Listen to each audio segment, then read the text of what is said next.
many years from now, would you be willing to trade all the days from this day to that for one chance, just one chance, to come back here and tell our enemies that they may take our lives, but they'll never take our freedom?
And welcome to Anti-Tyranny News Radio here on UCY.tv. Thank you for joining me this evening. We're going to kind of dive into some of the recent breaking news, and that is French terror suspects dead, hostages freed. This out of benswan.com. French police have reportedly killed two brothers wanted for the massacre of 12 people at a Paris newspaper on Wednesday. According to RT, the Hebdo suspects emerged firing on security forces, reported on AFP source. One policeman was reportedly injured in the operation. However, he is not in critical condition. Meanwhile, the hostages who were held at the grocery store in Porte de Vincennes in Paris are being released. The hostage taker is reportedly dead after special forces entered the building and killed him, according to Le Monde. And they say they will bring you more information as it becomes available. And with this whole attack, you know, the one thing that the mainstream media has reported on, right, is that, you know, it's an attack on freedom of speech. Well, yeah, it is.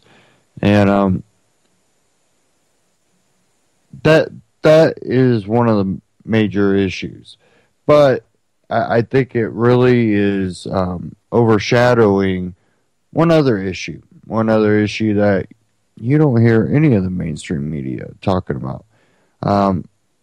These two brothers, with their illegal weapons, are running around terrorizing all of London, and the citizens do not have the capability to defend themselves. Their right to self-defense is being hindered by their own government, and there are probably multiple instances where if there was a well-armed citizenry, these two gentlemen would not have been able to get as far or do as much damage as they have.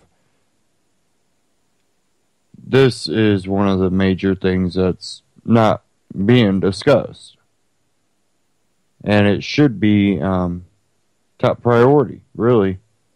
The right of the citizenry to be able to protect themselves.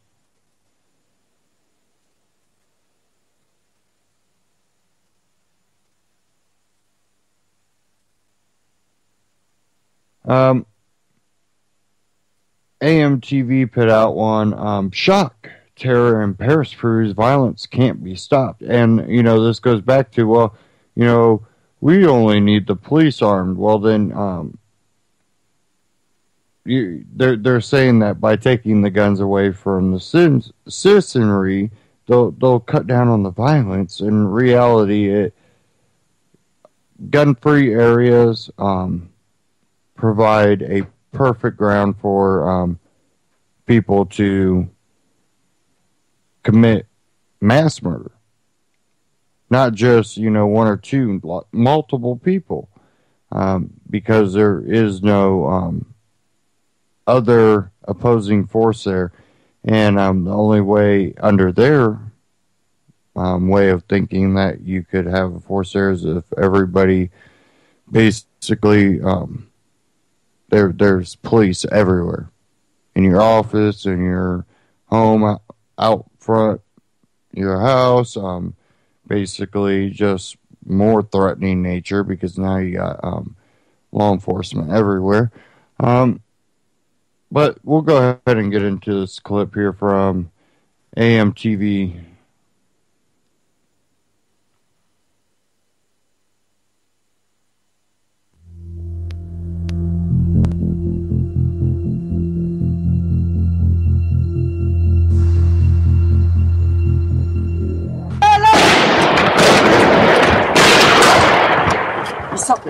Ils sont là. Les deux.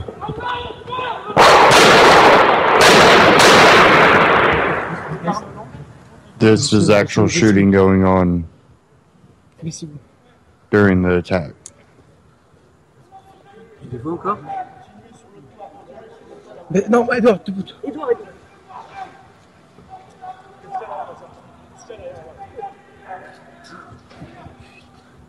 Fais gaffe. Bougez pas. Bougez pas. Il y a un trou. Ouais.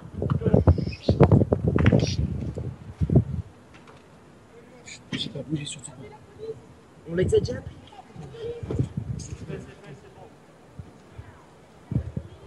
Check out our sponsor, ProPureUSA.com. That's ProPureUSA.com, the leading innovator in water filtration systems. Get all of your water filters at ProPureUSA.com. Click the link below right now. Hey everybody, I'm Christopher Green. You're tuning into AMTV, Alternative Media Television. It is Wednesday, and we have a very violent shootout in Paris. 3 gunmen attacked magazine office in Paris, according to the French Interior Minister, and they are still on the loose. Very violent video footage shows Paris gunmen on the attack.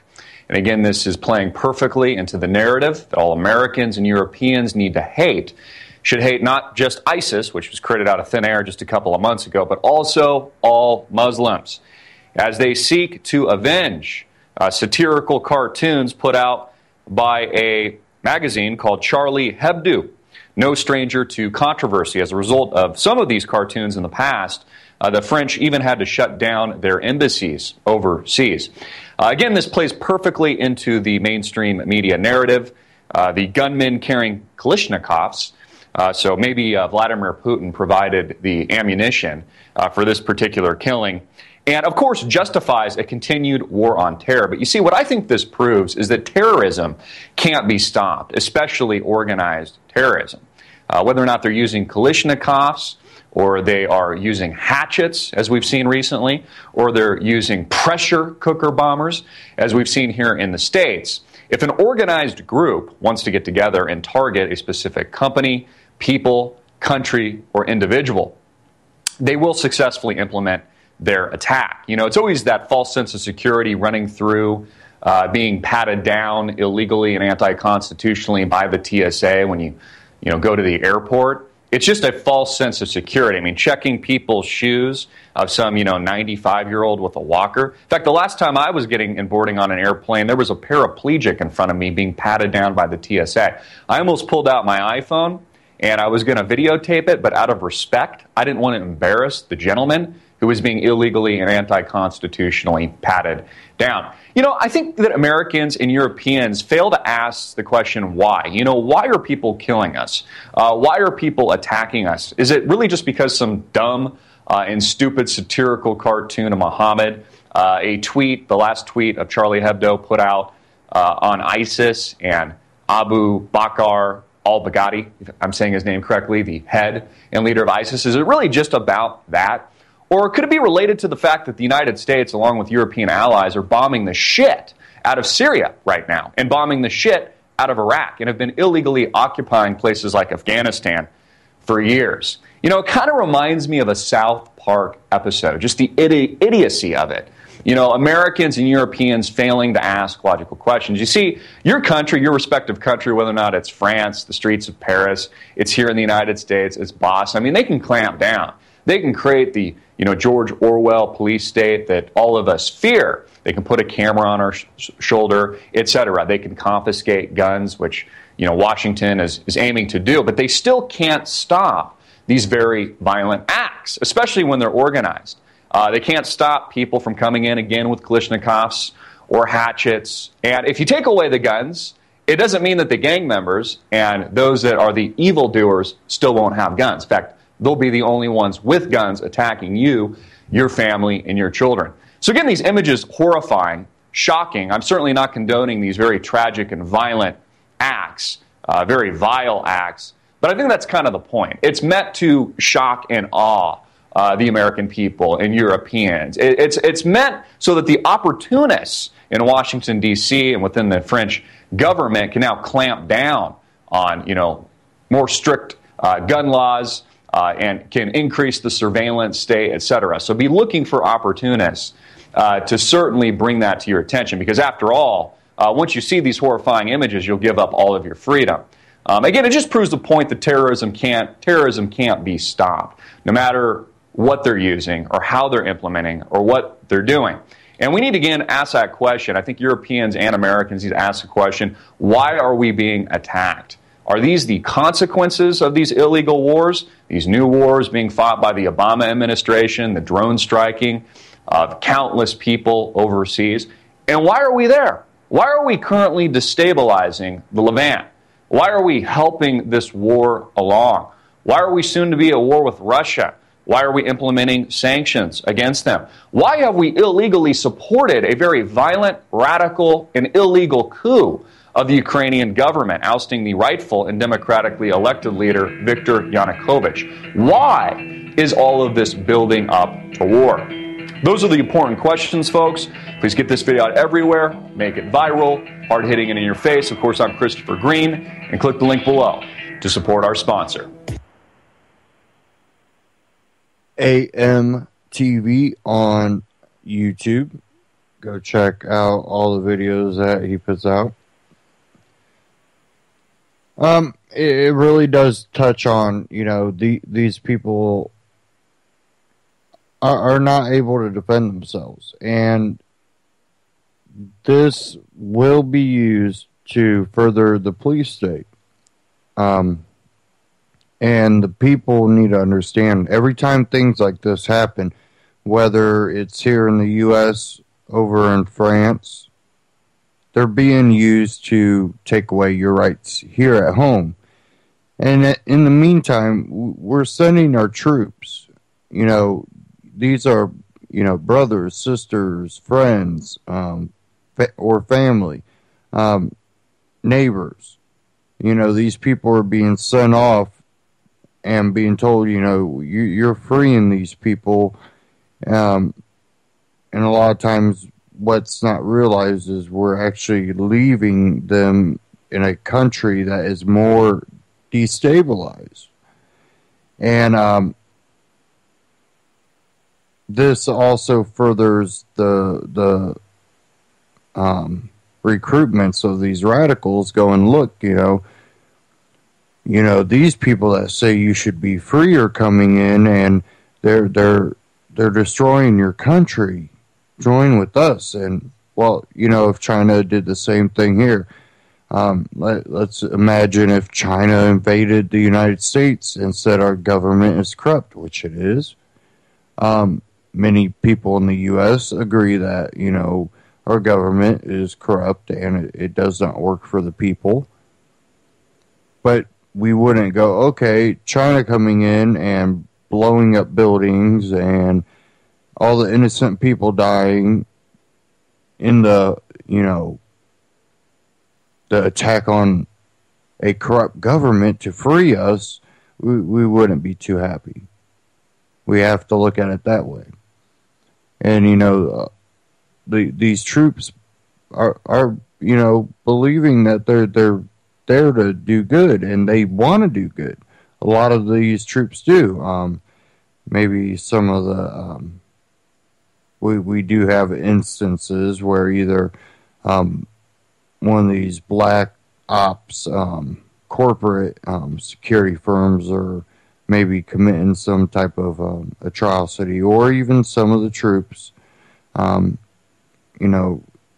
No organization, including the U.S. military, is immune to having bad apples. We have a situation where, though, there's men and women that serve in the military that are there because they want to do good. They want to help people seek freedom, and they don't realize the bigger picture that the people way, way higher up have in mind, and how their attempts are kind of futile.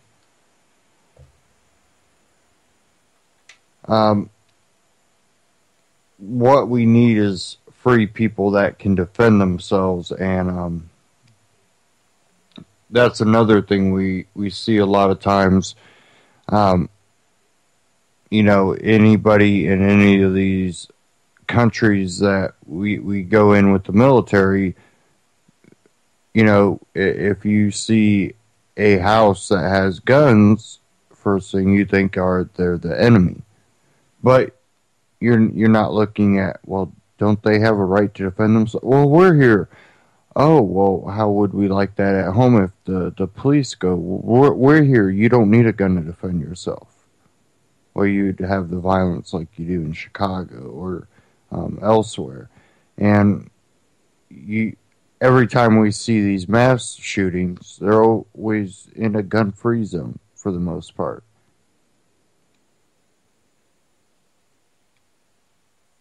So we have to take all this into consideration when we're looking at these issues. If we don't, then we're going to miss some of the key things that are going to show our own disstability when it comes to our freedoms here in America. And I think that's happened.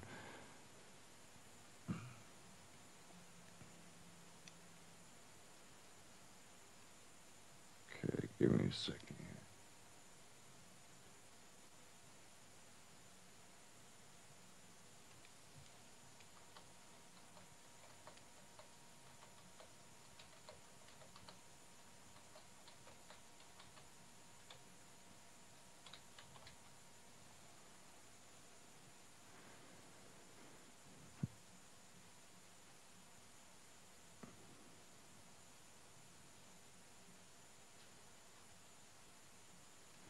Okay. Give me a second here as this loads.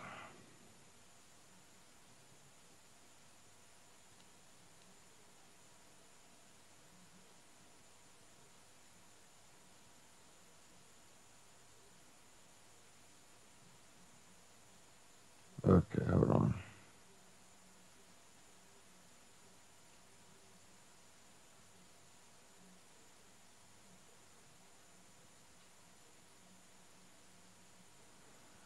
Now, a lot of times, we're always talking about, the checkpoints and interactions with police. And we often see many, many videos out there on YouTube and other places that people are going through checkpoints and, flexing their rights. And I did recently see one that I liked. I believe it was in Florida. A guy had a flyer with his ID, insurance, and registration in it, in a Ziploc, hanging out of his window on his car. and he went through a DUI checkpoint. And they read the flyer, and they waved him on by. I forget what the flyer was. It wouldn't be hard for someone to search it on YouTube. But this one out of freethoughtproject.com, this is where I found this one. Checkpoint refusal gone horribly wrong. Man detained for 19 days for flexing his rights. And see, this is one instance where, and this originally comes from Reason TV, we have people out there doing these refusal checkpoint type things to try to show you how to flex your rights. Also, they're doing activism, and they're trying to also inform the cops, you know, we understand our rights, and you know, can you guys, you know, understand people's rights and stop just doing whatever you're told? There's a point which you need to realize that if you don't stop doing this, people you care about will fall under these type of situations. But this one, it's a little clip I'm going to play. Detained for 19 days, immigration checkpoint refusal gone wrong, and this is from Reason TV, and I found this out of the freethoughtproject.com. So here we go.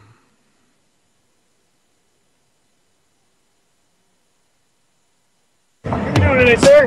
Good. You a U.S. citizen? That's my business. You've probably seen them before. Sir, go ahead and pull over there. We're behind that other vehicle. If you do me a favor. No thanks. Internal border checkpoint refusals. Now a popular YouTube genre. I don't want to hold up traffic. I want to freely travel down the road. May I do that? You may. Some are funny. What's up? Are you an American citizen? Are you a U.S. citizen? Are you an American citizen? Yes, sir. Do you have an ID on you? Some are hostile. And some, like the story we're about to tell you, result in weeks of jail time without a single charge being prosecuted. Get out! I was born in 1984, and back then it was like Soviet Union. I moved to US. I thought, I'm going to get all my rights, my freedoms, my liberty, American dream. Greg Rosenberg is a naturalized U.S. citizen who immigrated to America 10 years ago from Armenia.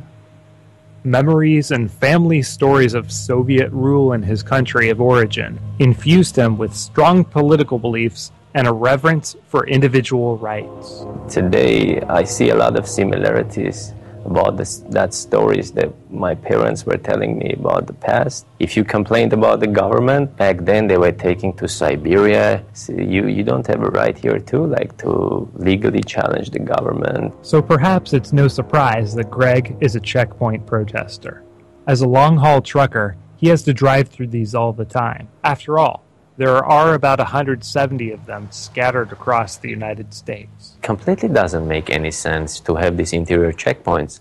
If they are saying they want to protect, the border, it should be on the border and not inside America, like violating our rights, freedom of movement. Keep in mind, these checkpoints aren't on an actual border. They just have to be within 100 miles of one. Counting the northern border, southern border, and the coastlines, the ACLU estimates that roughly 2/3 of the nation's population lives within this 100-mile zone. Greg's ordeal began in the border town of Laredo, Texas. He and his friend pulled onto I-35 North at around midnight on September 26 in a truck carrying a load of Xerox machines destined for Fort Worth. But only 29 miles north of the border, they'd encounter the Laredo North Border Patrol Station, and Greg would undergo a checkpoint interrogation like he'd never experienced before. The immigration officer asked us if we are U.S. citizens. The driver, my friend, he was cooperative. He was going to answer it, but I started to talk. Greg says that Border Patrol took his cell phone and tried to delete all the footage of the encounter that he's describing. but he was able to use software to recover the last 2 minutes before his arrest. I said to the immigration officer, excuse me, but we have a legal right not to answer your question. You have a right to ask me question. I have a right not to answer your question. Why?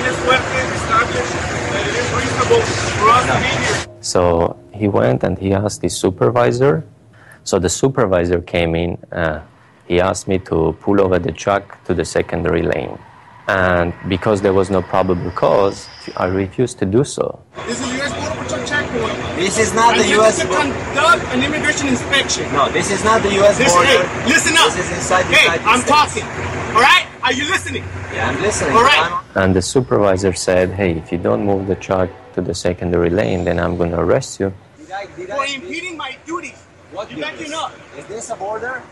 It is a border, man. How come it's border? It's 30 miles inside the United States. This is on the freeway. 28383 of the Immigration Nationality Act, the U.S. Supreme Court rules in U.S. Did you read the Constitution? Did you read the Constitution? Are you listening or not? Did you read the Constitution? Step up. No, for what? Step up. You're being arrested. For what? Sit down. They opened the door. They dragged me out. It was like 6 of them. Get out!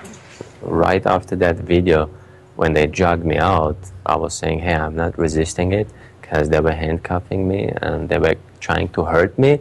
I didn't get it because I could never imagine challenging government's actions, talking about Constitution, about your rights that could get you arrested. This was only the beginning of Greg's nightmare.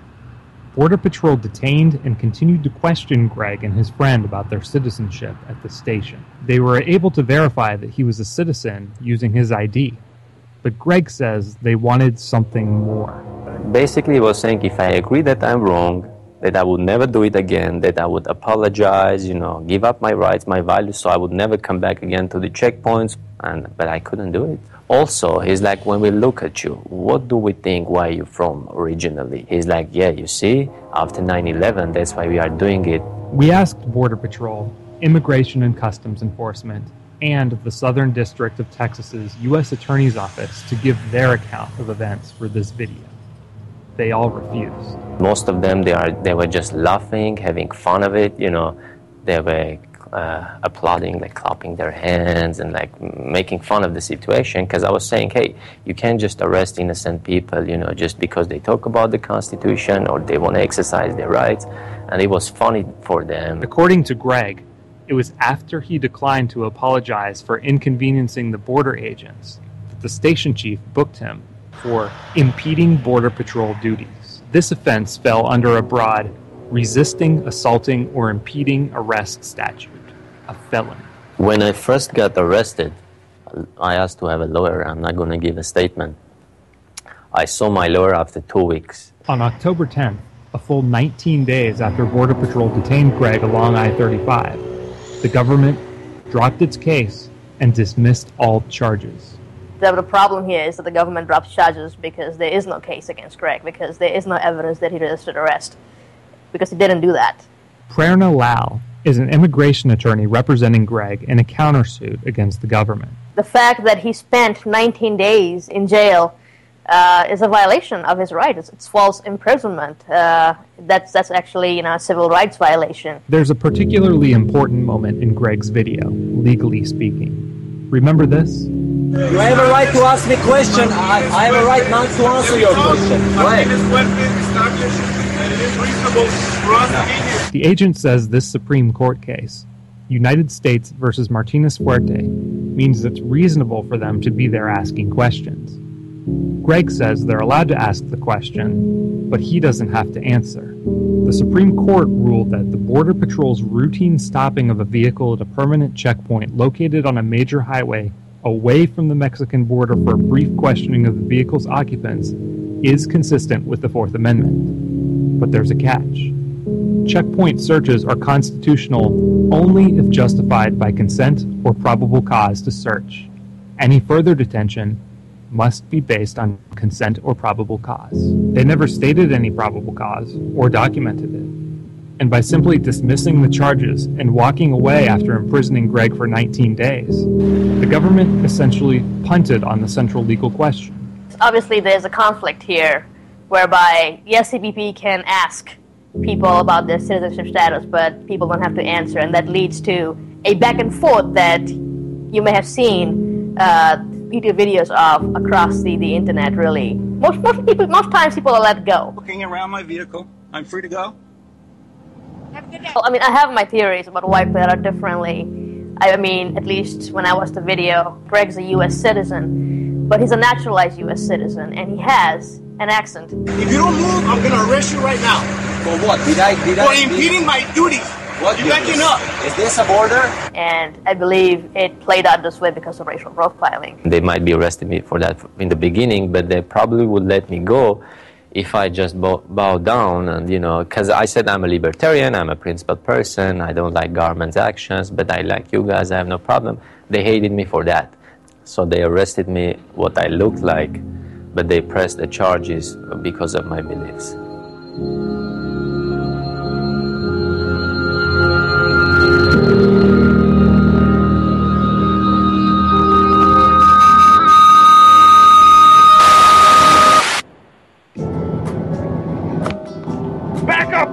We did not authorize you to leave. Back it up. I have 2 young children, and I don't want them growing up in a country where they can be just arbitrarily seized by some random government agent and presumed to be guilty of something, and then be forced to, just prove their innocence on demand.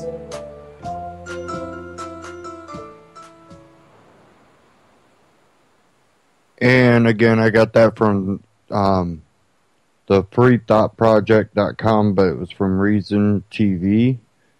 And this is something that has been going on for a long time. The border checkpoints and the refusals in the YouTube videos. And very, very few times you do see a detainment, but a 19-day detainment and fabricated charges basically brought up and then dropped just to detain him for a longer period because, well, to detain someone for a longer period, you have to bring charges up on them. So they do that, and then they drop the charges after he's spent time and effort trying to defend himself. It's one of those things that I definitely think they took advantage of him. But a naturalized citizen that calls himself a libertarian, you probably have a pretty good understanding of force of government and, these naturalized citizens, a lot of times they're coming to America because they want freedom. They're coming from a country that doesn't offer that. And when they start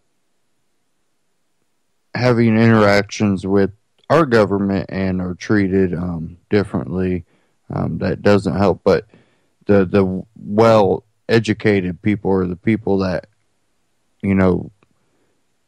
inspire to learn as much as possible usually do, look towards the liberty, freedom, because that's what they came here for. He was someone that, questioned their authority, and it's something that they did not like. Definitely when it's coming from someone with the accent. And I'm sure that played a part in it. This person, he's questioning me, and he's trying to educate me, and he's not even from this country. You do see that attitude. The more he questions him, it really angers him. But we do see, the one where the gentleman's window's broken out.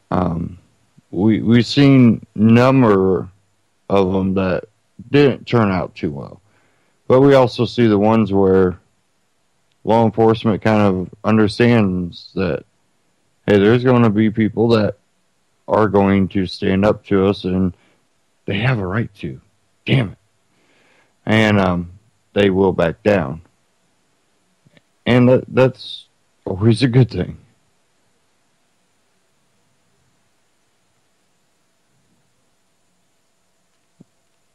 Okay, I've been telling people that, we see that gas prices went down, and then you see gold and silver drop in price.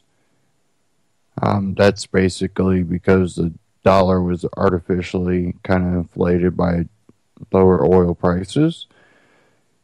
But I told you too that we're going to see a reversal. It's that's not going to last forever.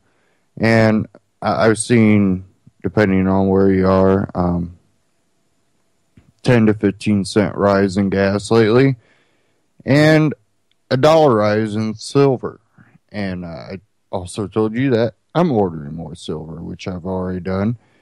And I recommend, if you want to invest in gold, silver, right now, before gas prices and oil prices start going back up, every time it goes down, I encourage people to buy more. I'm not an expert on it, but I definitely watch trends, and I always see it as an opportunity, just like in Wall Street. Stocks and shares, you're trading when you sell when they're high and buy when they're low. Do the same with gold and silver.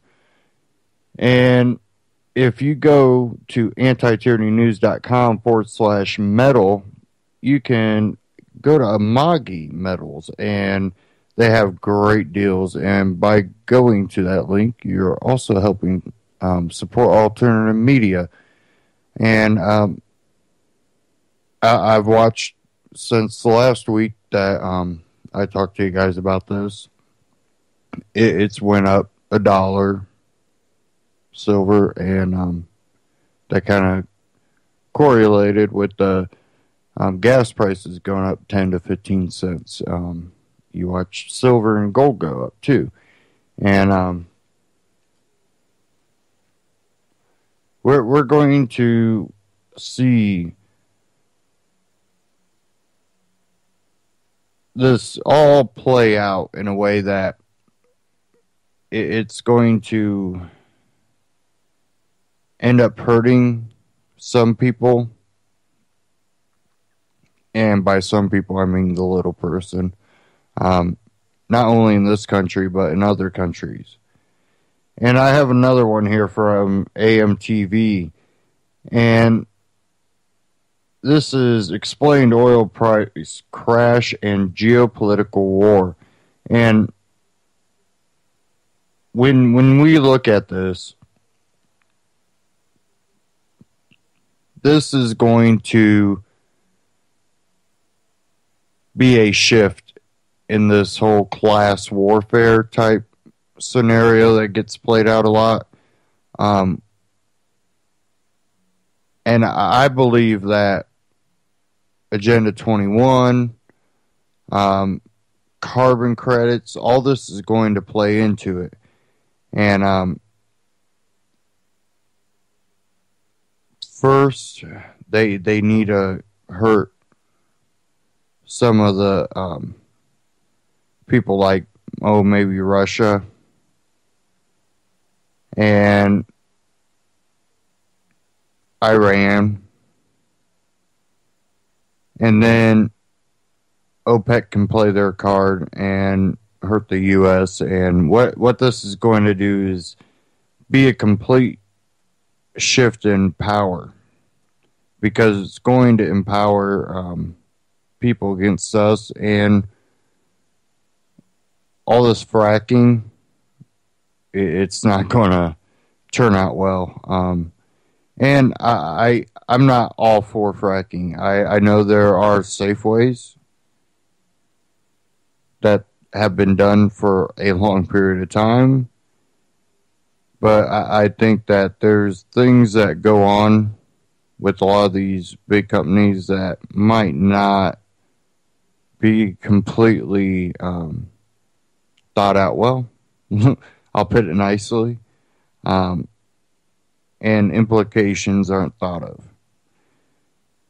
But I'm going to go ahead and get into this by AMTV Christopher Green.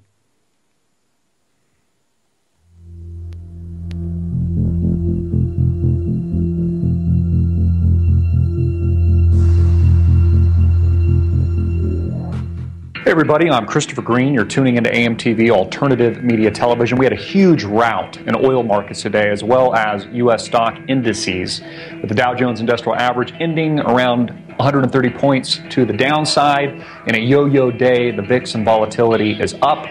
Oil prices, though, in focus, with crude oil, WTI, Western Texas Intermediate crude, dipping below the psychological level of 50 to 47.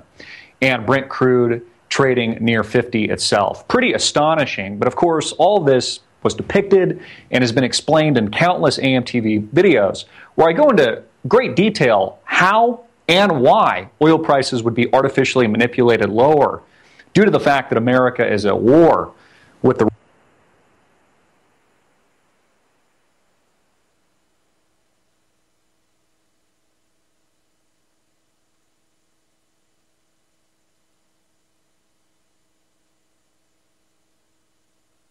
Russian bear, the vodka drinking bear that makes up the Putin government. This is, of course, why we've been playing geopolitics in the Ukraine. Anyone will tell you, analysts especially, that oil below $100 a barrel, below $80 a barrel, are catastrophic for the Russian economy, which is heavily dependent on oil exports. It accounts for over 50% of its GDP and its economic growth. They use it to subsidize things like housing, energy, and food, of which Putin cannot do for his people if oil prices are trading at these gross levels. Of course, Saudi Arabia also has a self-interest as they're attacking foreign competition here in the United States, U.S. fracturing, which has recently overtaken since 2008 and 2009 as the leading producer of oil in the world.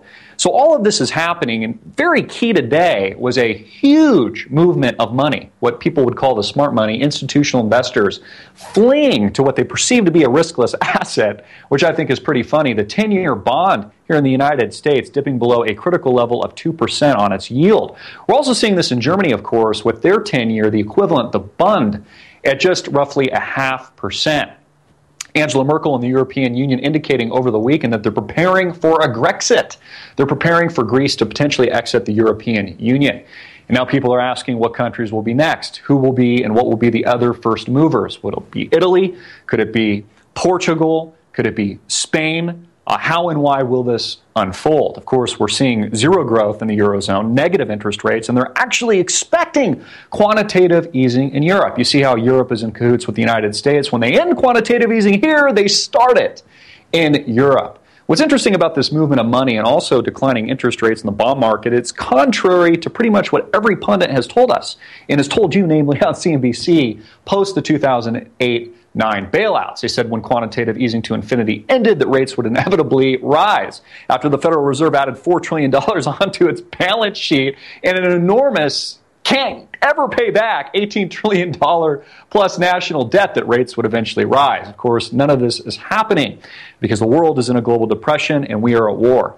Again, it's why there's this geopolitical chess game in the Ukraine. Again, Russia transferring much of its exports of natural gas and petroleum products through the area, through the region, to a heavily dependent Eurozone and European Union. Historians will tell you that Russia, with their pseudo-control of the Ukraine and the Crimean Peninsula, where they base their navy, their Black Sea Fleet, is a difference between Russia being an empire and simply just a country. As the BRICS nations power up and gear up to move away from the petrodollar with the establishment of the Eurasian Union, and the last remnants of U.S. supremacy And this battle is unfolding before your very eyes at this given moment.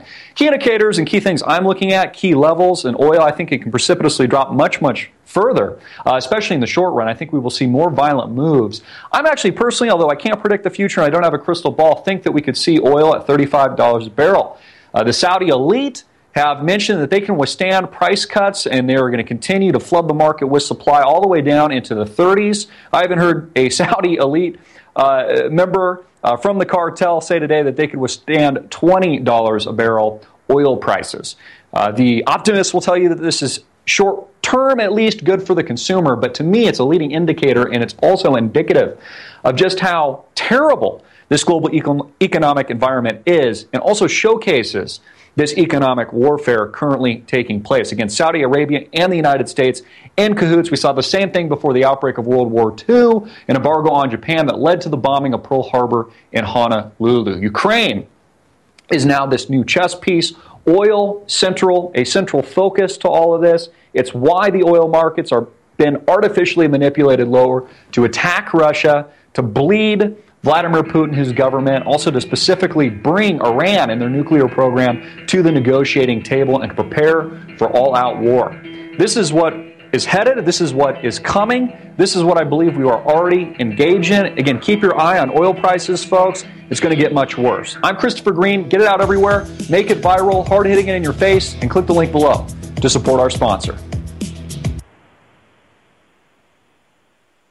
Now, I don't know if I completely agree that it's going to get a whole bunch worse. Basically, excuse me, if they hold the levels probably at the low 40s, $42, $40 a barrel,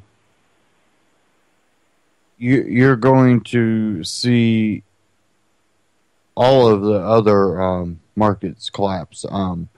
If they need to do it swiftly, yeah, they could go down in the low 30s. I don't think you'll see 20s, even though they say they can sustain themselves in the 20s, which I don't really doubt too much. They just need to hold it down far enough that it bankrupts the fracking here in the United States, hurts Russia, but there's something else playing a part in that, which is Ukraine. But once they put our market in a hurt and our dollar starts crashing, that's going to also rebound and probably help China and Russia out.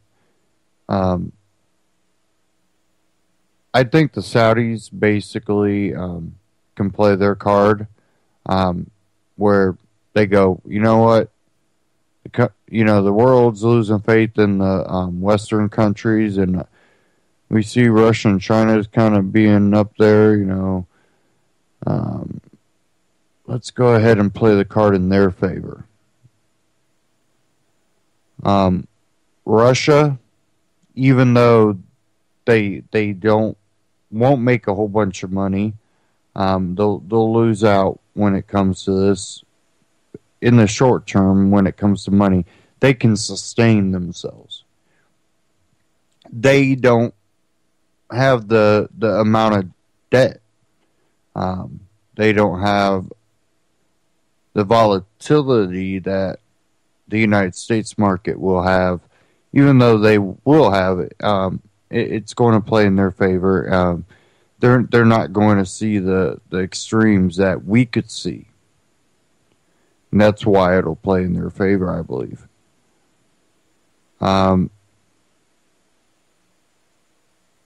Our dollar is so volatile when it comes to the oil.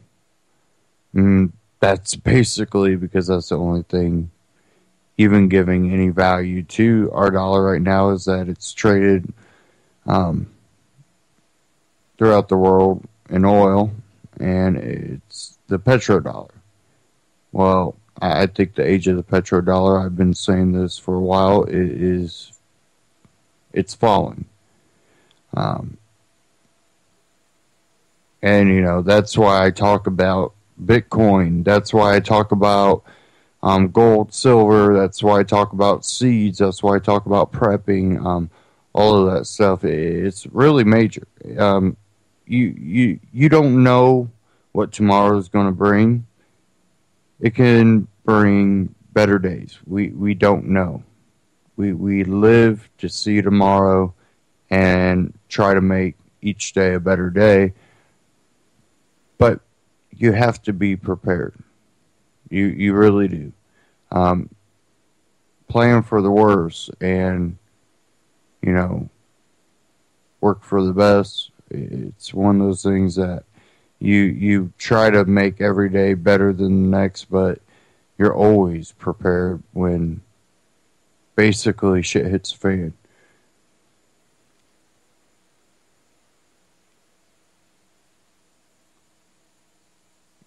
Give me a second real quick.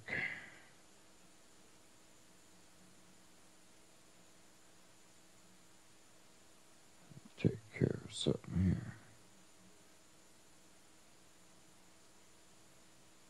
Okay. Now,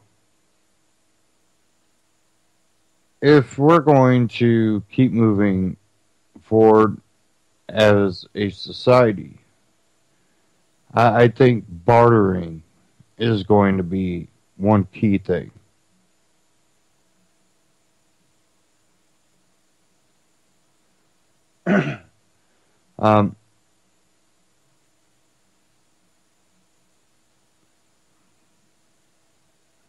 When you look at money and all that, it really comes down to what do you need.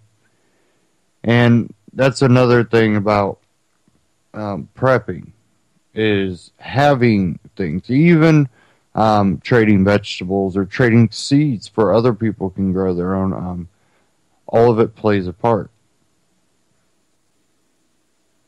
And I think bartering in your local community is going to be a key thing if the system completely breaks and cracks down.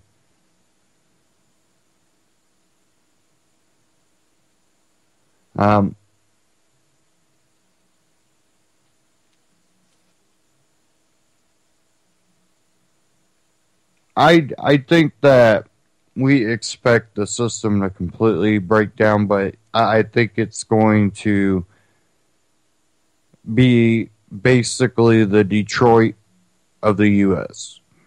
It's going to slowly break down. We'll see little hiccups where things get better for a second, but it's all artificial. It's artificial. It's like what they try to portray in the media today. Everything's getting better. Look at gas prices. No. I see a lot of people that are just kind of wore out. They're looking at it like, what can I do, you know? I'm not making much different than I was making 10 years ago.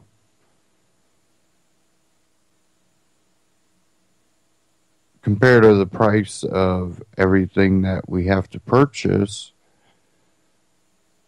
And we want prices to go down, but we want the market to make the prices go down. We don't want artificial bubbles. And, you know, when we look at the oil prices and what OPEC, I believe it is, how they're manipulating the price and bringing the price of oil down to basically it'll end up collapsing our own oil market, because what it takes for us to produce oil, well, where does a lot of that come from? Regulation. Okay, now we have all this regulation. Has it solved any of the issues? I think the local community would be better off if the local community had special agreements that the community as a whole can agree on then the company can come in and extract oil, and they have to show what evidence they have that it'll be safe, what cautions they're taking, and that community would also have their own independent scientists that come out there and inspect what's going on to make sure that it's being done safe. And I think it could be done a lot cheaper than, well, government regulation. These EPA and all this, it's just a enormous burden on our economy and our wallets.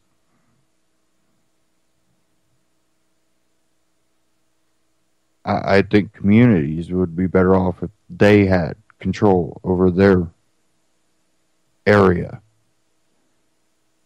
so that, well, they are responsible for their own land, and when they allow a company come in, they're able to hold that company accountable. Not have to cry out to EPA. EPA comes in and goes, oh, they're following regulation and their pollution's not that bad. Oh, people are getting sick. Well, you know, it's not a pandemic, so, you know, it's okay. No.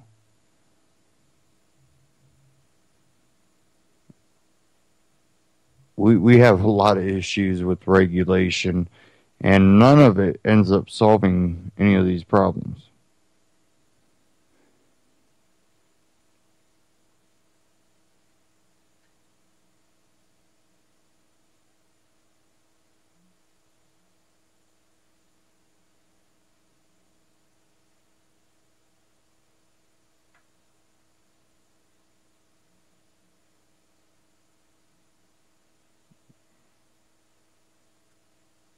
Give me a second here.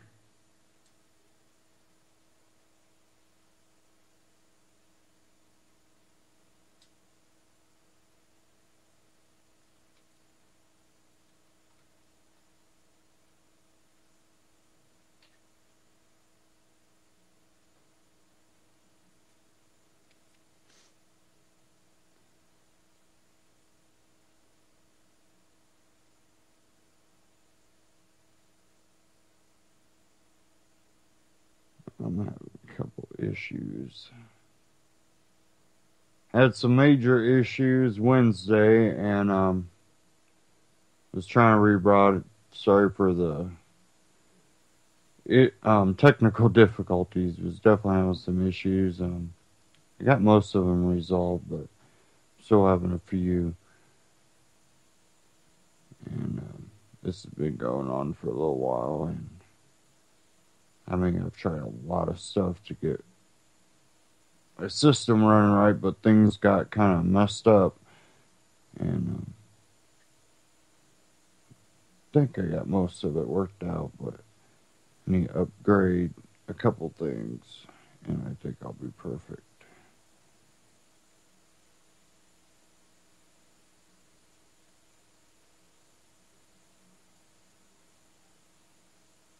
I'm just having a problem with my browser right now.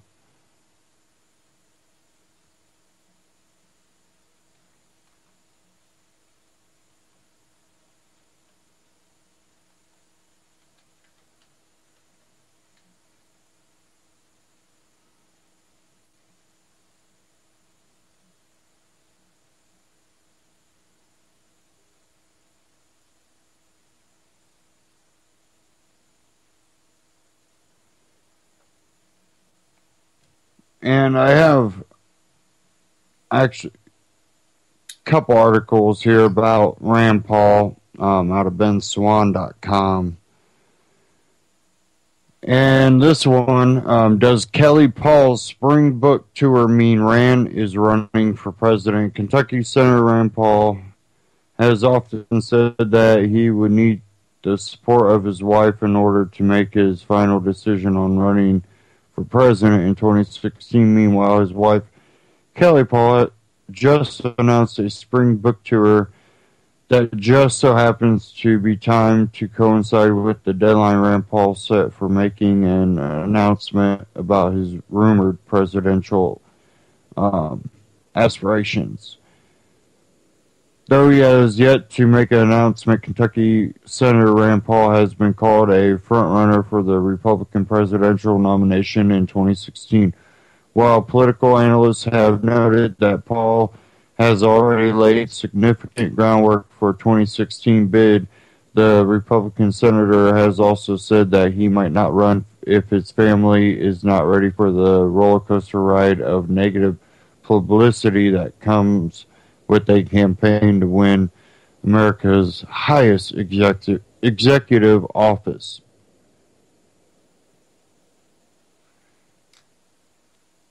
Back in 2013, Rand Paul's wife Kelly Paul told Vogue that she was not quite sure if her family was up for it and said of her reservations, "When I think of the tens of millions of dollars in opposition research that they'd be aiming right at us and our family, that's what it's about." Paul has since repeated in interviews that he would need to get his wife's support in order to confirm a possible run for the presidency. Now the Associated Press is reporting that Kelly Paul is making a 6-stop trek across Kentucky this week to announce her intentions to launch a cross-country spring tour to promote her upcoming book, True and Constant Friends. U.S. Today notes that Paul Senior Advisor Doug Safford said that the senator would make a final decision and announcement on his potential presidential aspirations this spring. According to WKMS, Kelly Paul stated in an interview with WKU Public Radio that she has been working on her book for 2 years and that its timing has nothing to do with her husband's rumored 2016 bid.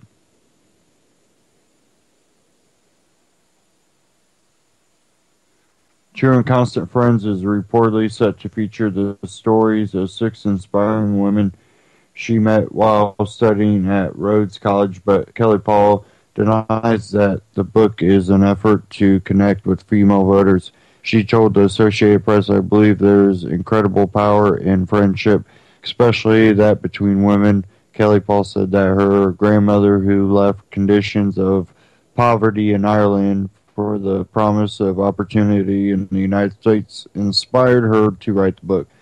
Politically speaking, Kelly Paul has been called Rand Paul's seeker-up, and the Associated Press credited the senator's wife with helping him win his 2010 Senate race, particularly when she launched a press conference to blast back at Jack Conway's allegations that Rand Paul was a worshiper of a fictitious deity called Aqua Buddha.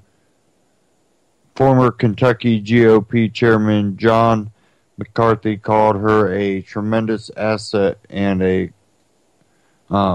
complimented her confidence and poise.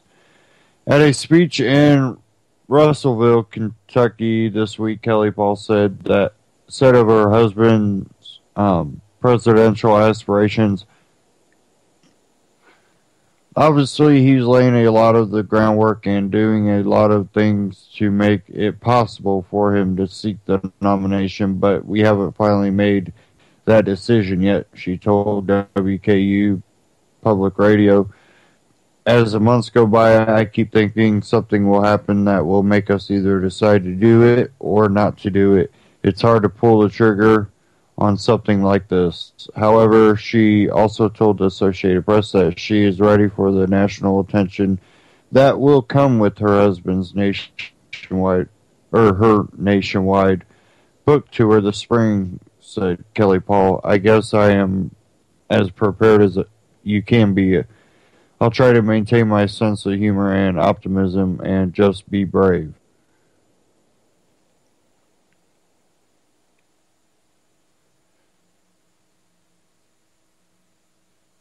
And I think there's one thing that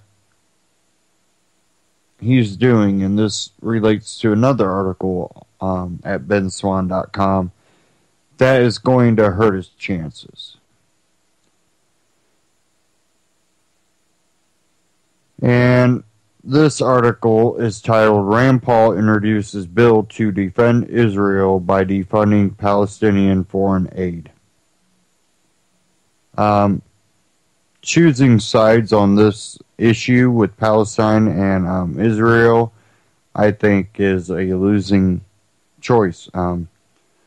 Both sides have a right to self-defense, but I think the individuals need to choose whether they're going to live together or kill each other.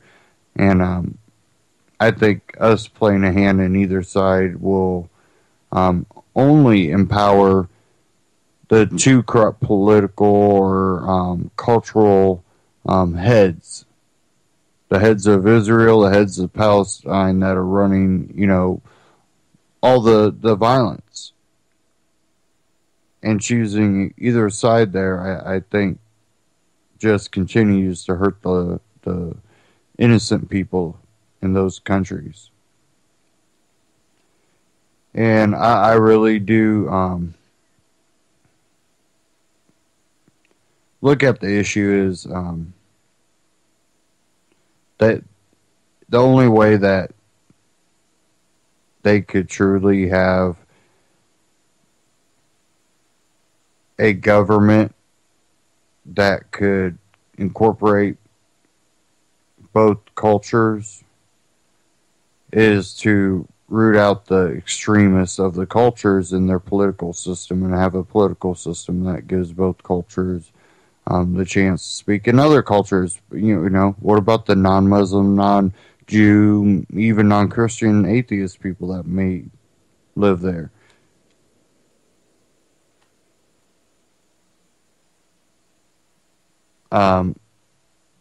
I think choosing a side, though, you're only going to support both corrupt portions of those governments or those political or cultural heads, talking heads.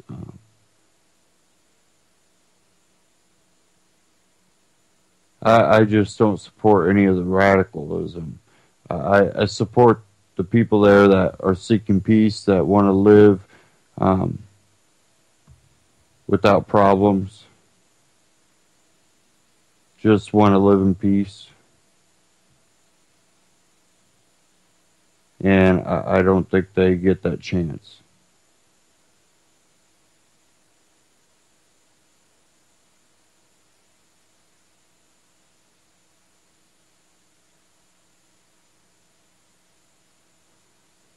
Okay, let's move on here. And this one goes back to the medical field out of benswan.com. This one, this should be the perfect example of why you should not be forced to buy into the healthcare system at all, health insurance or anything. A gross violation of a person's right, and I think it's going to be worse under Obamacare. They're going to try to force people, and you think because this person's just a teen, well, first look at their age. Two, this will just spread if we allow this to continue. And it seems that, whether it be the Justina Pelletier case or this case or any of the many of cases that come out, including, cases even with CPS and putting all these kids on SSRIs because they're throwing a fit because they've been ripped from their family. This one, out of Ben Swan, update, Connecticut Supreme Court rules teen must continue chemotherapy. The Supreme Court has ruled a teen must continue to undergo chemotherapy to fight her cancer despite her wish to not undergo treatment. The story posted earlier this week described a 17-year-old named Cassandra C. in court papers who was diagnosed with Hodgkin's lymphoma. She, with the support of her mother, Jackie Fortin, refused to undergo treatment, but the state of Connecticut's Department of Children and Families was granted temporary custody of Cassandra so they could force chemo on the teen. A legal battle ensued over the right for the teen to refuse the treatment, but the Supreme Court of Connecticut has ruled in favor of the DCF. The chemotherapy treatment Cassandra is undergoing is believed to offer her an 85% chance of survival, according to medical experts who testified at the trial. However, these same experts said that if she continued to refuse treatment, the teen would likely be dead within 2 years. This is her decision and her rights, which is what we are here fighting about, said Fortin. We should have choices about what to do with our bodies. Fortin and Cassandra have been asking the courts to recognize the mature minor doctrine, which would allow a minor to show the maturity of an adult to be able to make choices in the same capacity as an adult. The courts ruled, however, Cassandra is not mature in this regard, and doctrine does not therefore apply to her. Peter Johnson Jr., a legal analyst for Fox News, has said the family in this instance is wrong to think Cassandra can simply refuse treatment. Given she's a minor, the state of Connecticut has an obligation to prevent suicide. This ain't suicide. She's not killing herself. The cancer's killing her. She's choosing not to seek a treatment that isn't 100%. And they say 85, and I'm sorry, but I doubt medical experts because they make a lot of money off of cancer treatments that I watch. Most people not only not beat the cancer, but they go, oh, they died of cancer. I doubt it. I think they died of the treatment of cancer that left them in a condition that the common cold caused them to die. You know, it's the main cause comes down to the treatment of cancer breaking down their body worse than the cancer was.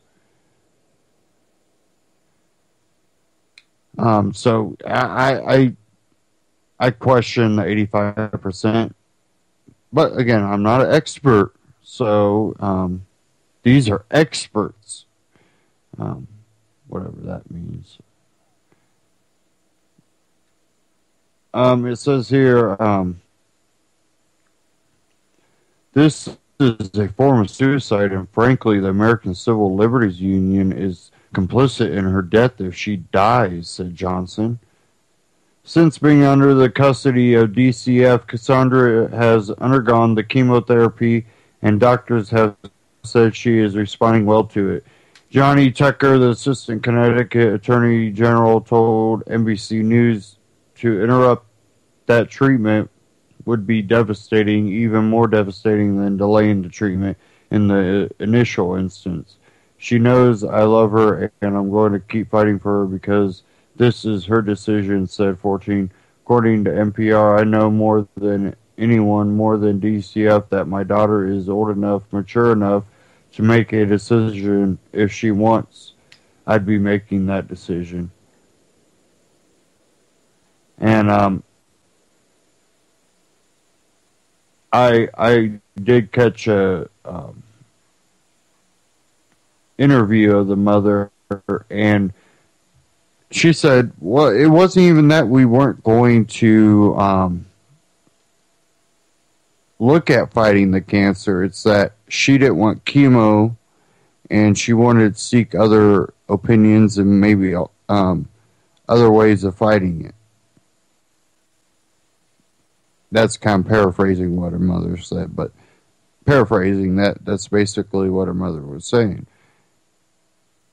And they weren't allowed to do that. The interviewer goes, you know, well, did you get us? No, she was taken away before we could. And just another example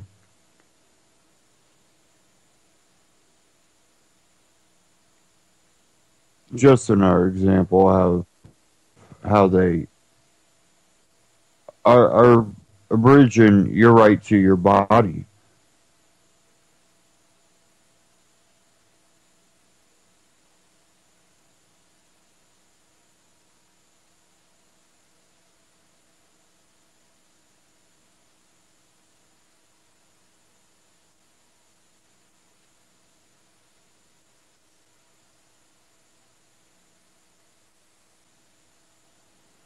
Okay.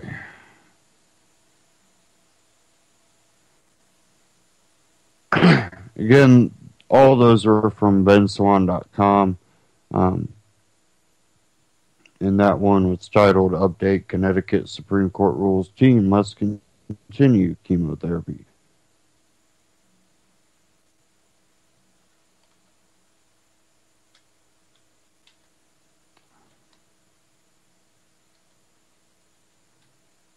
Give me a second here.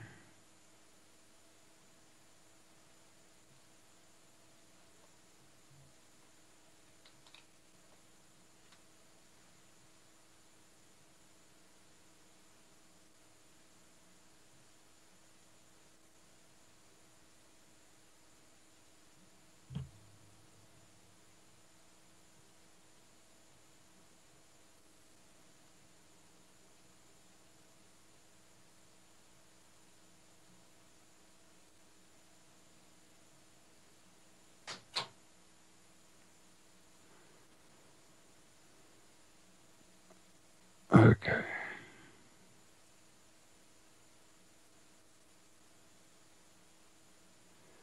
Now,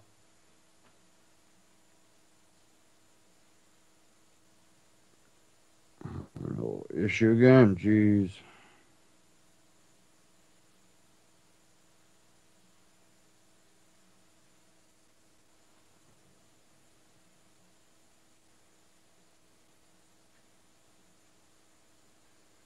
Now, another way government has interjected themselves, well, not even government, in a way government, but in a way not government. Michelle O, with her menu for kids. Here's some article titles off a Drudge report. Students still complain about menu. Less food than Siberian gulag. Chinese sticks pile of black beans. And this top one here says Michelle O names food justice activists.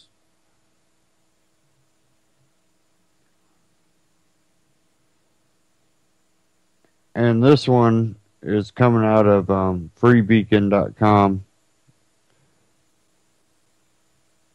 New Let's Move executive director is a food justice activist. First Lady Michelle Obama named the new executive director of Let's Move On Thursday, Deborah Eschmeyer, a self-described food justice activist who believes that all aspects of food production and consumption should be shared fairly. Oh, we love that. Eschmeyer, who grew up on a dairy farm in Ohio and is now an organic vegetable farmer, previously campaigned for schools' lunch reform and has been involved in anti-obesity and school gardening initiatives. Eschmeyer was asked in an interview in May 2011 what her definition of food justice is. I was an editor of Food Justice, a new book by Robert Gottlieb and Anupama Joshi. So I spent several years thinking about the definition, she said. Food justice seeks to ensure that the benefits and risks of where, what, and how food is grown, produced, transported, distributed, accessed, and eaten are shared fairly. It represents a transformation of the current food system, including but not limited to eliminating disparities and inequities, Eschmeyer added. Food Justice, published by the Massachusetts Institute of Technology, argues that the food system needs to be transformed because too many fast food restaurants and food deserts. In today's food system, farm workers face difficulty in hazardous conditions, low income neighborhoods lack supermarkets but abound in fast food restaurants and liquor stores.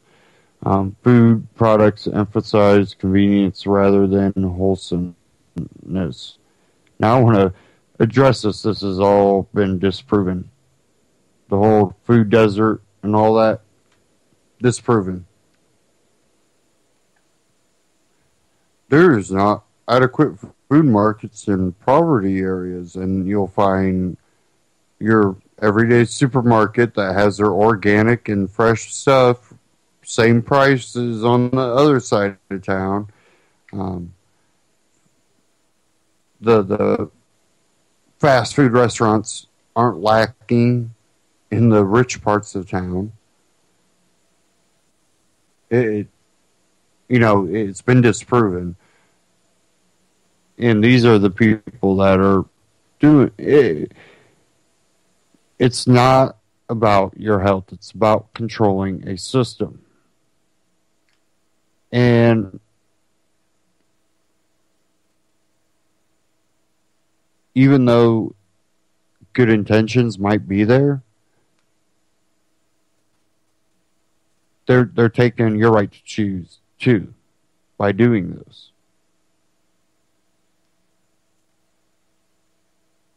And that will always come back to bite you in the butt.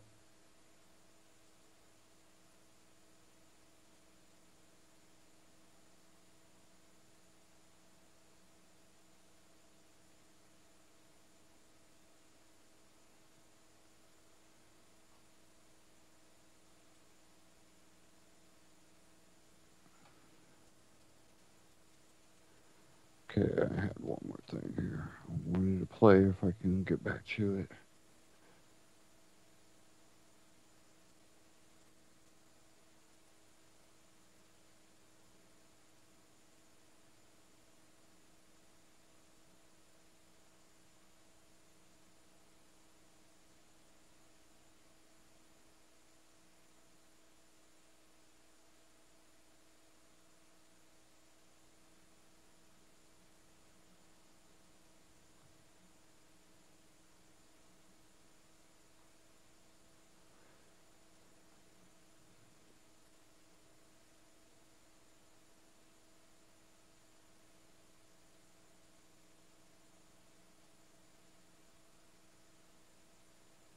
Okay. We did get it back up. Good, good.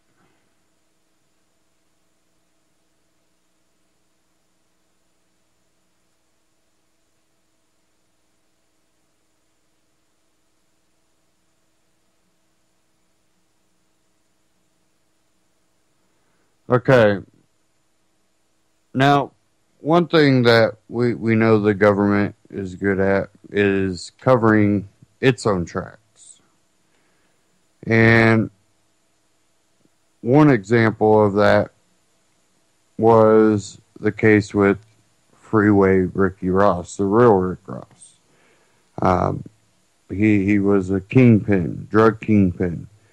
And he was making money off the war on drugs, and well, his suppliers just happened to be CIA. This was discovered by Gary Webb, which he later turned up dead, shot himself twice in the head. But Reason.com 4 days ago released an interview, Freeway Rick Ross, on how he introduced crack into the U.S. and made millions off the war on drugs. And it's really important to understand that, you know, these people are the fall guys. That's what these people are. They are the fall guys. And they've been used and spit up. You might be able to get by for a while, but in the end, they're going to throw you under the bus to protect themselves. And he paid for it, and others have too, and some with their lives. But here it is. Price that we put on cocaine, I wouldn't have been selling cocaine.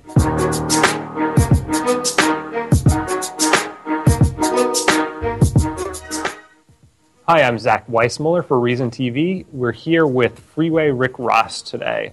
He was the notorious drug dealer from the 1980s who is widely credited with introducing crack cocaine on a mass scale in Los Angeles and eventually nationwide. A federal judge sentenced Ross to life in prison for purchasing more than 100 kilograms of cocaine from a federal agent, but an appeals court found that this amounted to over-sentencing, and Ross walked free in 2009. His latest autobiography tells the story of his rise to and fall from power. He'll be featured in an upcoming documentary, Freeway Crack in the System, about his life, and he's portrayed by Michael K. Williams in the new movie Kill the Messenger, about the late journalist Gary Webb. Freeway Rick Ross, thank you very much for joining us. Thank you for having me.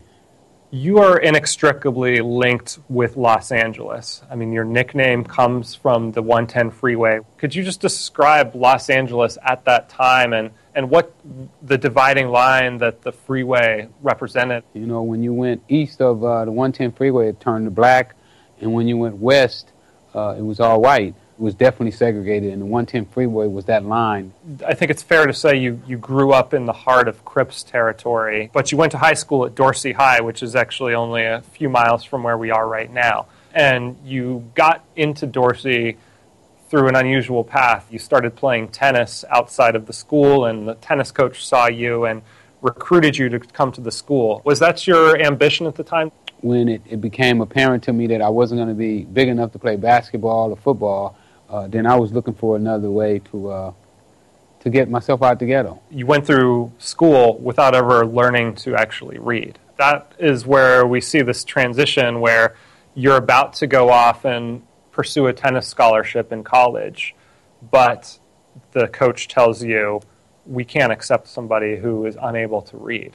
Absolutely. Then is that the moment where you started turning to drug dealing, where you decided I started to slide back into South Central LA, and not going over to Dorsey as much as I used to, and starting to hang out with guys in the community, the guys that I went to elementary and junior high school with, and next thing I'm at the street races, and then I won a street car, and it just kept going on and on and on to the next thing I know, I'm getting introduced to cocaine.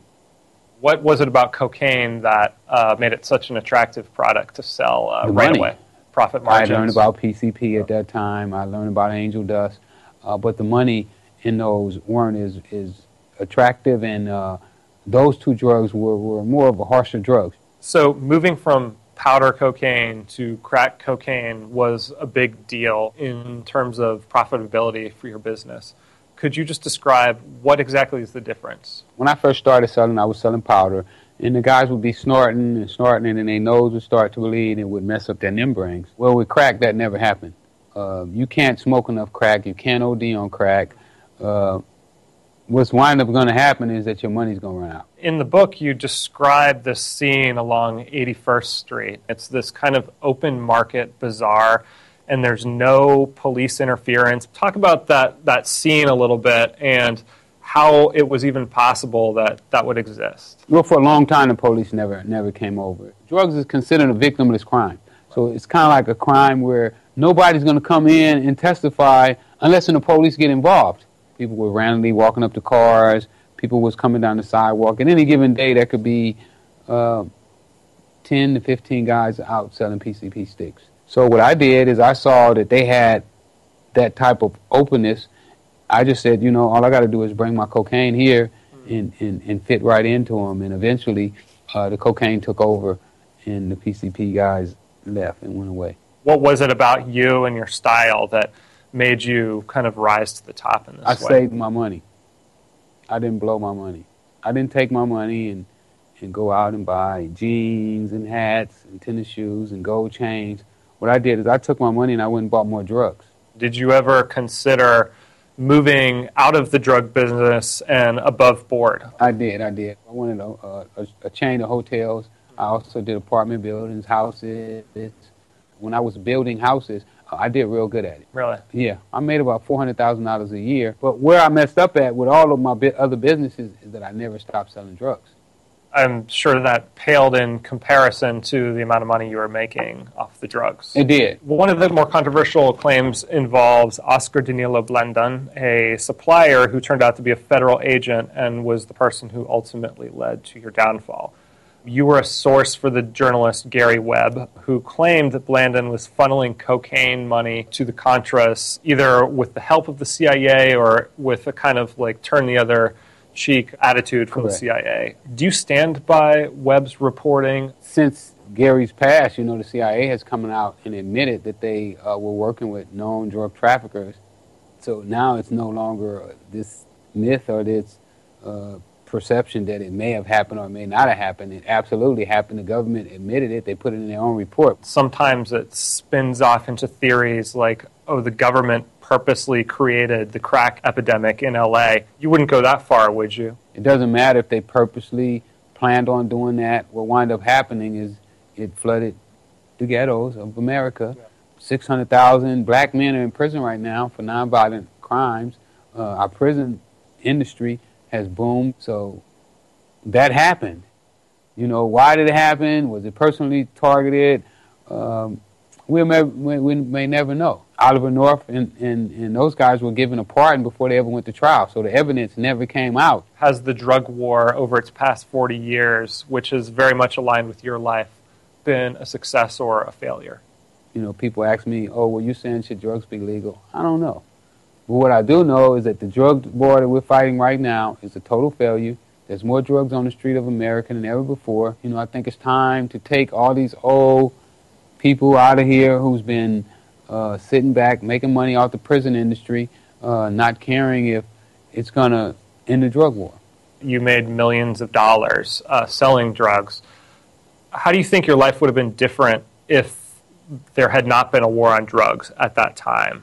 Well, without this artificial price that we put on cocaine, I wouldn't have been selling cocaine. You give a kid the opportunity to make $1,000 a week, rather than being broke, no less than going to McDonald's and working for, at that time, $3.50 an hour.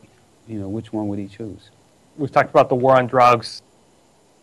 Okay, I'm going to stop it there.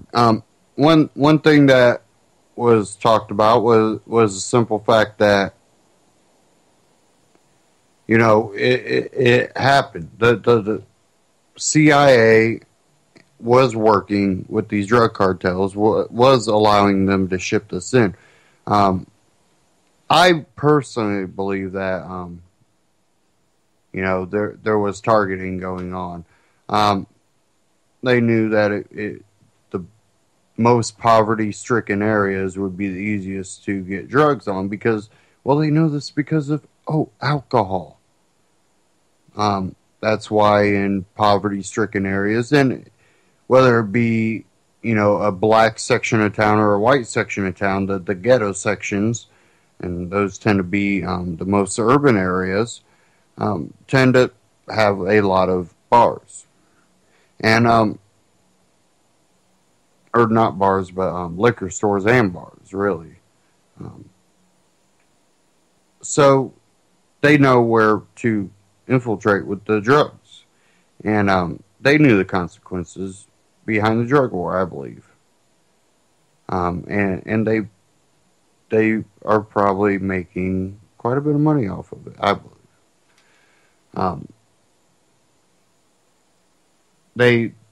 They basically admitted that they're involved in it. Now, when you look at all of this, when we see regulation is a form of prohibition. Even taxation of alcohol is a type of prohibition where, well, you still have moonshiners. Not because, well, you legalize it that you won't have moonshine. If you think you legalize marijuana, you won't have, the illegal sales. Well, right now, illegal sales are still cheaper than legal. Unless it's high grade coming out of these places, which high grade's always been expensive, so it doesn't matter. There's still illegal growers that can offer high grade for cheaper. I have plenty of contact friends and stuff with all the legalization activists and all this, and one of the main complaints is the high taxation of it causes it to really kind of put a damper on trying to reduce the violence associated with the black market. So when you make anything illegal, you create this black market, which, because it's illegal, it's more risky, therefore the price of it goes up. And because it's so dangerous and it's illegal and the price is so much, you get these violent interactions because people think, oh, that guy's snitching on me or this and that, and he's ripping me off, and it just becomes such a ordeal and violent thing that it doesn't solve anything. If anything, it makes the situation worse. And we know human nature is to be adventurous, definitely younger people.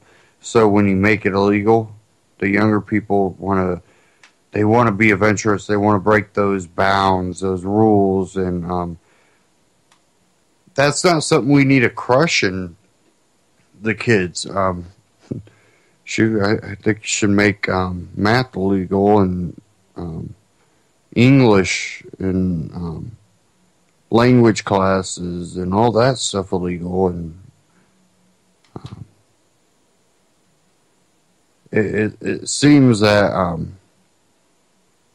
we do everything to push the issue, and then we blame it on the other people, basically.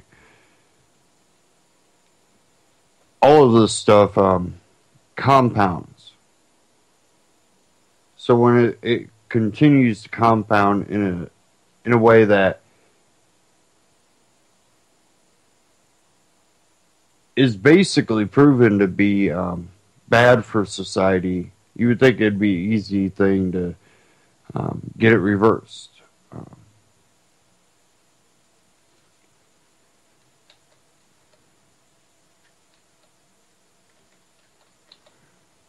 I have an article here. Let me bring it back up.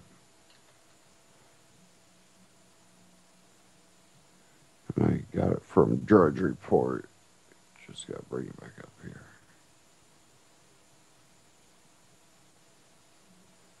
Take a minute for it to load up.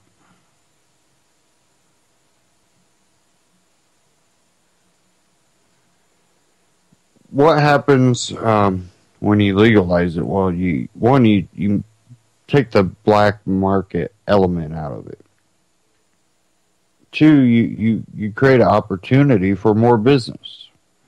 And if you don't overtax, you'll actually probably get more tax, because you'll have people that, well, it's legal. If I get caught with it, it doesn't mean anything, because all I have to do is buy one time from a legal dispensary and then put my illegal stash in the same container.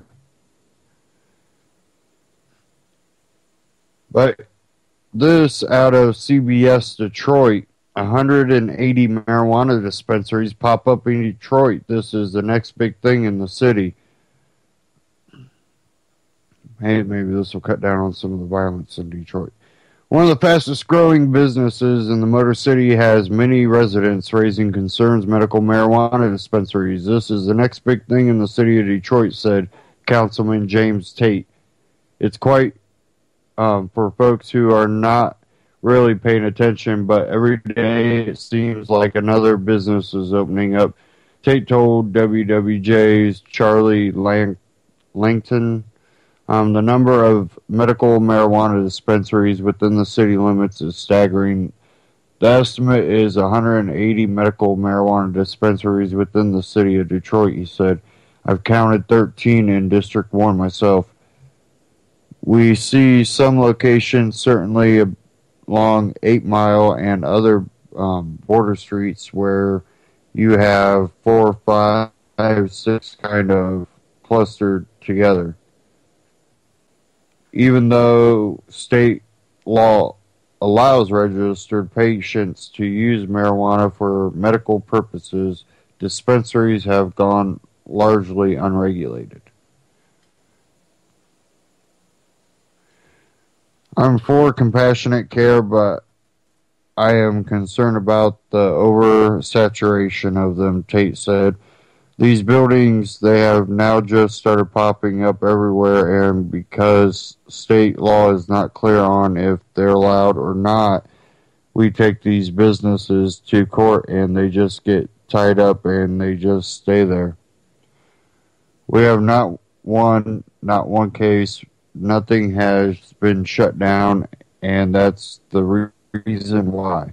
Most of these businesses don't have a permit. They have no licensing. Aside from legal issues, Tate said he's also concerned about community members who live near the dispensaries. We've got a lot of complaints about it, but some of that is emotional because they just don't like the issue. The other part of it is people are not educated on it, he said. It's not about being against it, it's about making sure we're not able to regulate it in a way that ensures the best quality of life for the residents who live in that area. Tate said their hands are basically tied until lawmakers in Lansing can refine the medical marijuana law and include measures about dispensaries. We are trying to get state law clarified to allow us to provide the tools necessary for our law enforcement to go in and regulate those businesses, he said. But it's a lot larger than just Detroit, and we're going to need some support around the state. So what I would recommend anybody in Michigan, go ahead and start fighting against this type of reach for more control and regulation. One thing I think Detroiters and other people up in Michigan can do is push to legalize it for recreational use before they come down on the dispensaries. We see that it's not caused all kinds of mayhem in other parts of the country where it's been legalized for recreational use. And just fight against a lot of the corruption when it comes to licensing. A lot of people have met a lot of resistance trying to open up stores, and even though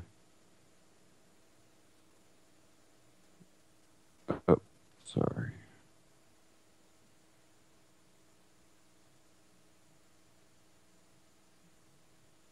Someone wanted that link, so I'll drop it here in the chat.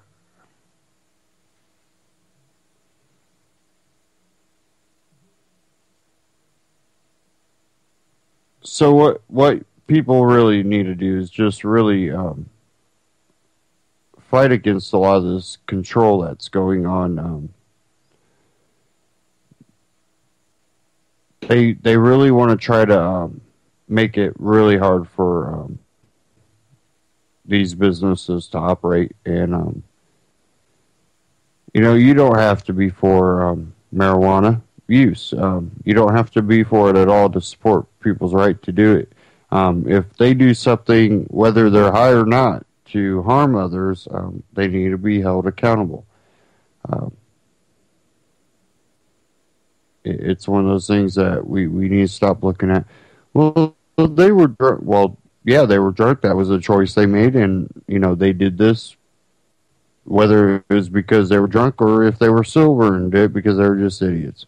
You harm people, you pay for it, and when you start holding people accountable for their actions, not there's people that drink, that even people that occasionally might get drunk that don't do dumb things. They get a little buzzed up there and get a little drunk and go, I'm a little drunk, I'm going to go to bed. There's other people that do really dumb things and can't stop drinking, and these are choices that people make. And someone in the chat said they closed all the dispensaries up by me. I dropped the chat, the link to that story I just read, and they said they gave them 30 days to vacate or face charges. Whereabouts was that, Joe?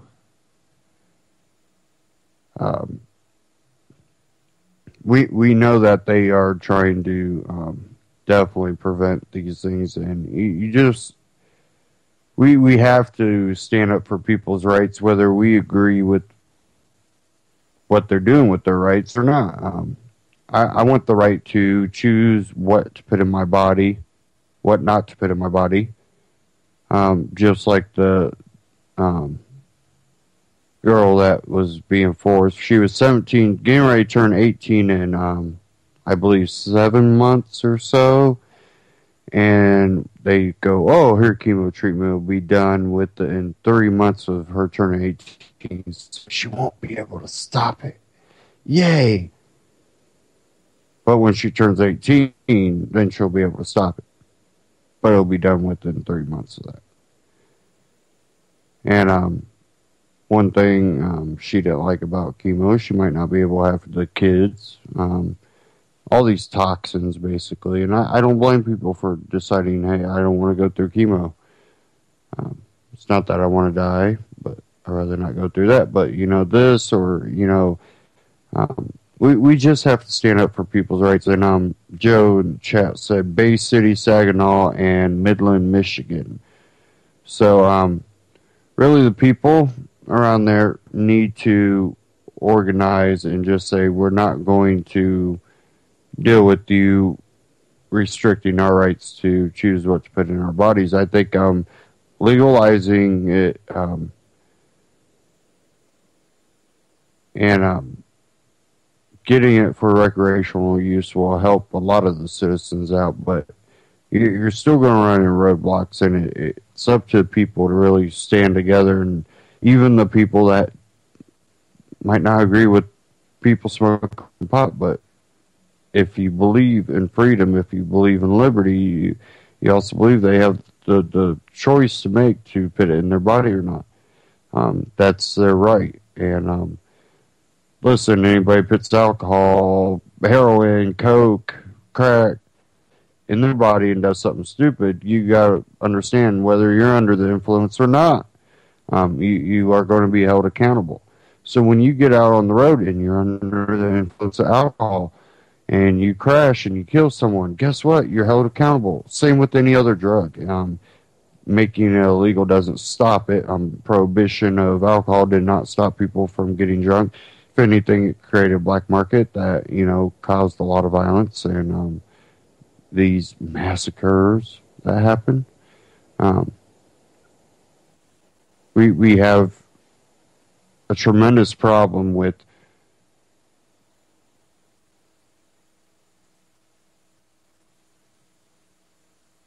people buying into prohibition as a tool that could possibly work. I think history has proven that it can't. It's not that the intention might not be good. It's that the method does not produce a viable outcome that is in the best interest of society or the market. And And even if you look at the war on drugs, it's hurt. Hemp production. You have to import it. And I was glad to hear that there was some reform on that, and there are universities that are now permitted to grow industrial hemp for research to basically show that it's something that is extremely viable. Don't we already know that? Wasn't it Henry Ford that made a hemp car that ran on hemp biofuel that was made out of a hemp polymer? Yeah. That wasn't recent. Clothing, paper. You could use it like they use bamboo in building materials. Biofuel again. There's plenty of uses. And it's something that should be grown. And guess what? You can't get high off of it. But the war on drugs has expanded so far to include that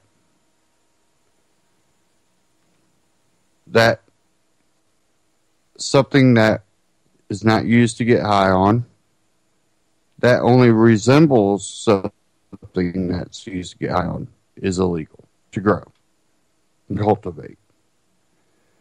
And I'm hoping within the next 5 years that it's legalized. That's where, even though we've made strides in legalizing marijuana, to make a point, not all of us are sitting there going, hey, yeah, go get high. Whether you get high or not, legalizing marijuana is a stride for liberty.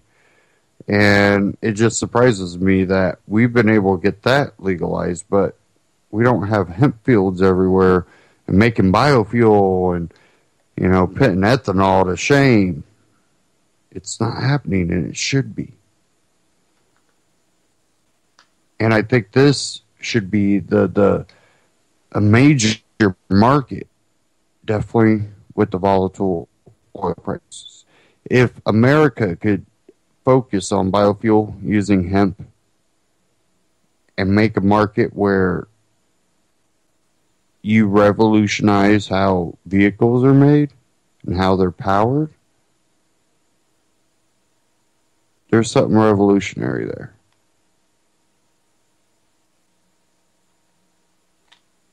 When OPEC no longer has the ability to wage this oil war because, well, oil is only a portion of what we have as a fuel. It's only a percentage that's not even, we got it. We can provide our own oil. We don't need you, OPEC, because we got hemp too, and this is provide. It's something that it's time. It's past the time. It should already be done before even the marijuana. But that's not to say that, well, I don't want it. We do have a caller here. Let me go ahead and take this.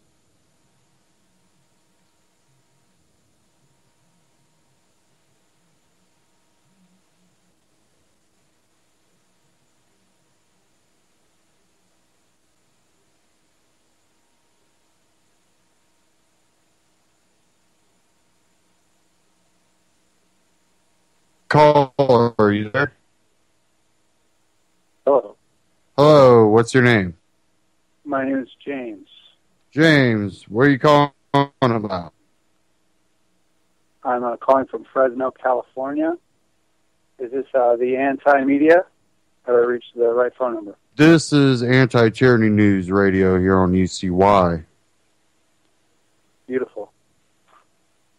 Well, sir, I'm just calling actually to extend praises on this this venture, and I stand fully behind the plight of exploiting the proper deals, the proper issues, the proper ideals out to the public, to the masses, regardless of what is being pushed on us by corporate bigwigs in big red suits.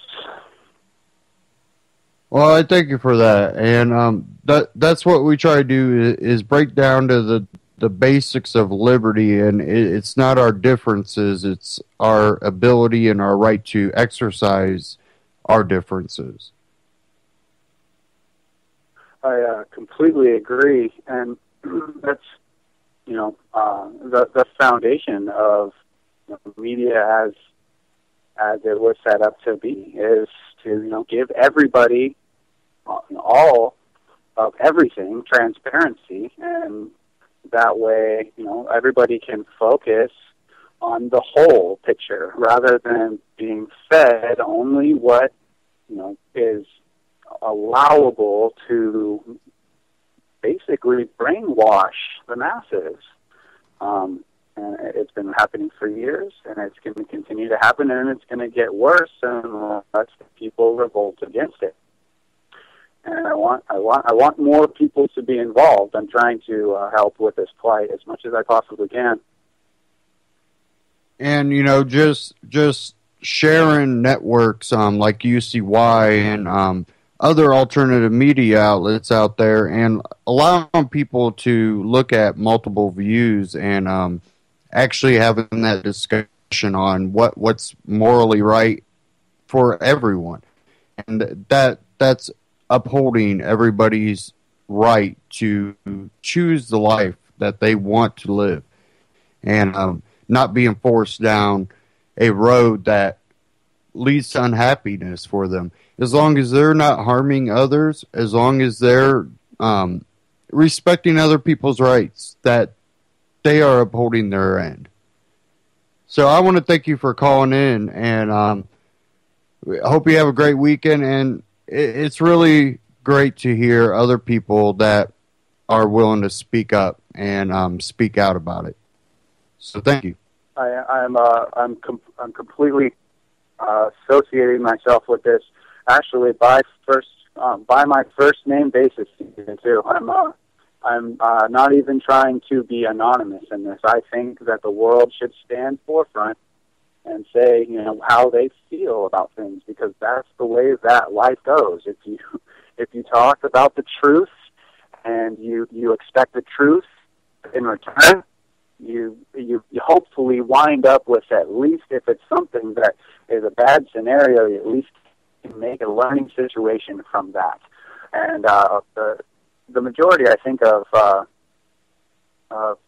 Americans or even the world as a whole are too focused upon menial goals and menial objectives, and a very, how you say, horrendous path where, I don't know, and I don't think everybody wants that, but I think that's what it's been kind of subject to, and what we have as a whole now, as a populace. And I think there needs to be a fundamental shift in the thought process, and I think it's going to change very soon. I think there's something going to brew, and there's going to be a lot of talk and discussion happening recently, and I just want to be a part of it. I always do, and I want to be more a part of it than ever at this point. Well, thank you for calling in, and you're already a part of it by taking the step to even talk about it and discuss it. So thank you again. Indeed. Where is your radio broadcast syndicate? Look, I mean, at least where do you broadcast at, or where can we be heard at? UCY.TV, and you can also get the TuneIn app for a smartphone or mobile device. Thank you. TV. I will be looking into that. Thank you, sir. Have a great evening. You too. And that's the end of the broadcast. Thank you all for tuning in tonight, and stay tuned for all the great broadcasts here on UCY.TV. Take care.